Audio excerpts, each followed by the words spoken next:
Yo, what's going on, guys? So just going to go through the parameters. This will be solo parameters, the best ones that I've found. I've set it up in a way so it's a little bit easier. Obviously, if you've got a full server, you can adjust these numbers a fair bit, but this is sort of designed for solo play.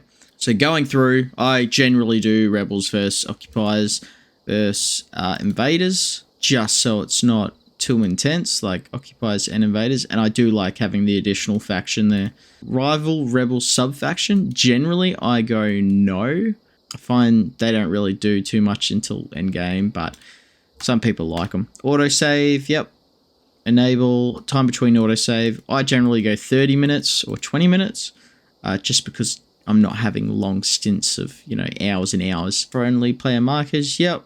Fast travel, any friendly position. So this is quite important, the fast travel, because this will make it easier to move around the map. As long as this is enabled, you can move to friendly towns, you can move to friendly bases, you can move to friendly roadblocks, anti-tank, anything on the map that's friendly you can move to, which is good. You can set up observer points and move to them, which is a massive help. Civilian traffic, I keep it on medium. These settings here are very equipment dependent. If you've got a decent PC, you probably copy these. Disable the restore nearby units, I keep that on, so set that to no. Maximum civilians, I do 5 or 10 per town, probably 2 to 5. Mission distance, so this will affect where the missions start. It's all based off your actual starting location. You can move your main base around and that will move these missions. It'll only do it within 3 kilometers of where you spawn. So I like to keep it on 3. I find that if it's on anything higher, it just becomes a drag. I only sort of do the missions at the start when I'm really starting out and I don't have much equipment and I need that initial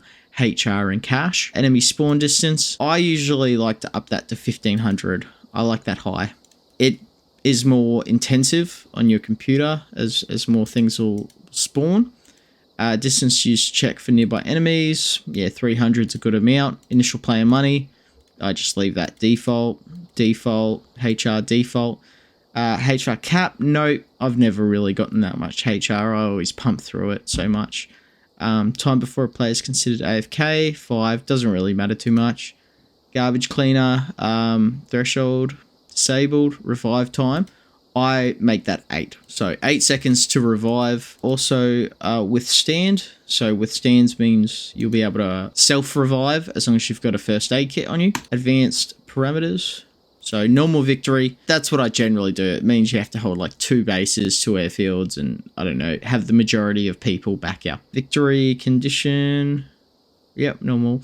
Loss condition, population death, I'll keep that on. Lose HR on death, I disable it as well. Solo play. Just, you need, like, you want it to be realistic, but you want it to be fun. It can't be too punishing, otherwise, what's the point? Cosmetics, yes. Allow players to recruit AI, yes. Invader punishments, yes. Zombies, no.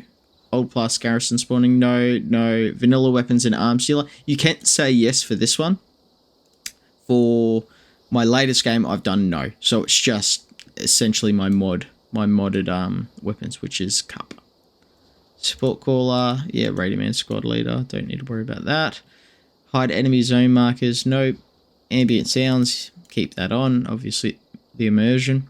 Recon plane zone, reveal distance, yeah, 500 is a good amount. Notify players when down, no. Disable arms dealer, no. I do like the arms dealer, it is super useful for getting the required anti-aircraft weapons and anti-tank weapons. Stamina. Now this one, I disable. Fatigue, disable. Weapon sway, I'll keep that on. But stamina and fatigue, disable both of them. Okay, this will make your life so much easier. Mag repack, yes. No for the turret magazine repack. Plus parameters. Towing of wheeled, improved towing, yep. Enable loot, yep. Loot crate gather distance, max that out to 400. Loot crate price, I keep it on 100. I think that's fair. Loot crate ignores unlocked items, keep that on no. Trust me, it comes in good use when you're on a site or you're on a base or a factory and you've killed everyone, you gather everything, and then you get attacked in like 30 seconds and you go, shit, I need more stuff. Sweet, you've got the loot crate full of kit. that you may have already unlocked, but I like to keep it. How many times rally points can be used? I keep that on 10. AI control, 120. Player penalty on death. Yeah, you know, 15% or 30% is a good amount. Persistent save for Zeus place constructions. Yes. Maximum quantity, 100 I think is a good amount for solo play. Support points capped. Support points cap. The amount of support points that you can have. Keep that on 3. Random events, yes. Rival difficulty, if you don't have it, you don't need to worry, but otherwise just medium. Membership options, just disregard that. Builder box, build limit, yep, build hold time. I'd probably go that to 1. Allow buildings to be saved on road, yes. So I like to set, you know, let's say for one of your cities or towns or factories, I like to have, you know, let's say I do a massive roadblock that I've manually made. I want that to save. Balance options, I'll keep this on 1.1. So their resource, how much resources they get from their, you know, from their farms and everything, they get 1.1 times. So we'll only get 1, they get 1.1. Resource balance, 1. Multiplier for invaders relative to occupants, 1.2. Speed of enemy air responses, normal. Preference, attacking rebel targets closer to HQ. Yep, 3 times. AI skill, normal. Friendly AI skill, normal. If you're doing one where you want it harder, you can up it, or let's say you're role-playing and you want your faction to be like an elite squad, you can up their skill to very high. Keep it on normal.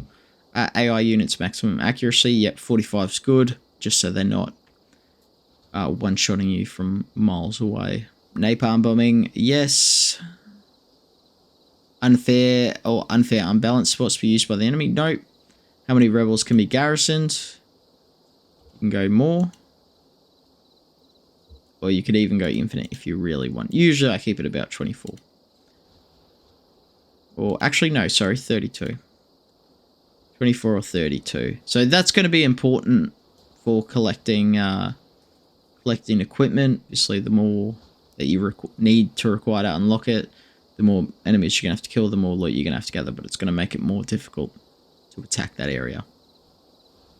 OV spawn, chance at airfields, 20%. Okay, equipment. So this will be the amount of equipment you'll need to unlock it in your arsenal. So this is very important. Number of the same item to require to unlock, 10. So go low. Obviously, if you're playing in a group, you can up that to as many as you want because it's way easier with a group of people. No limit, so anyone can use anything.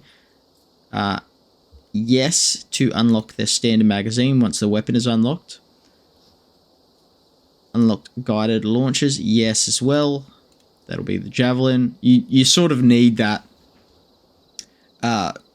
in the late game when the war level gets really high, as the tags will be crazy strong. So you do need your high-powered launchers. Allow unlocked explosives. Yes, I like to use IEDs and stuff like that. Destroy buildings. I think that is in the right realm of the rebel faction, so I enable that as well. Usually you'll start off with the IEDs unlocked. Long range radio, yes. Start with food items, no.